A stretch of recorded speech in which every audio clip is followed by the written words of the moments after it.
New ইয়র্কের Niagara ফলসে অনুষ্ঠিত ৩৯তম FOBANA কনভেনশনে ছিল দর্শকদের উপচে পড়া ভিড়। শেরাটন হোটেলের কনফারেন্স সেন্টারে শনিবার দ্বিতীয় দিনের আসরে তিল ধারণের জায়গা ছিল না। শত শত মানুষ দাঁড়িয়ে অনুষ্ঠান উপভোগ করেন। গত ২৯ আগস্ট সম্মেলনের উদ্বোধন হলেও শনিবার ছিল মূল আকর্ষণ। পুরো নায়াগ্রা ফলস এলাকা প্রবাসী বাংলাদেশিদের উৎসবমুখর আবহে ছেয়ে যায়। কনভেনশনের উদ্বোধন করেন নায়াগ্রা ফলস সিটির মেয়র রবার্ট রেস্টাইনো।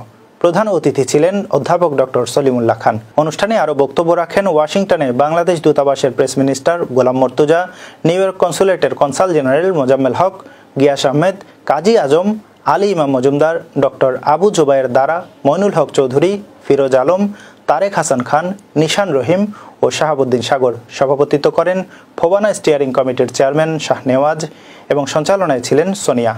দিনভর চলা উৎসবের দ্বিতীয় পর্বে ছিল সঙ্গীতানুষ্ঠান।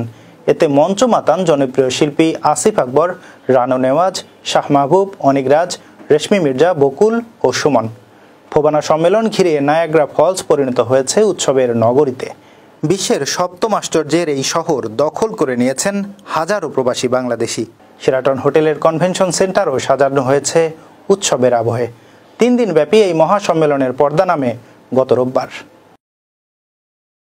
ফোবানা ব্লাইট ড্রাইভ ডে, অর্থাৎ ফোবানা আনন্দ, বেদনা, আমাদের মূলধারার সাথে কানেকশন, আমাদের নতুন প্রজন্মের সাথে সবার কানেকশন ছাড়াও মানবিক কর্ম পরিচালনা করে। আমাদের জন্য দোয়া করবেন যাতে আমরা দায়িত্ব পালন করতে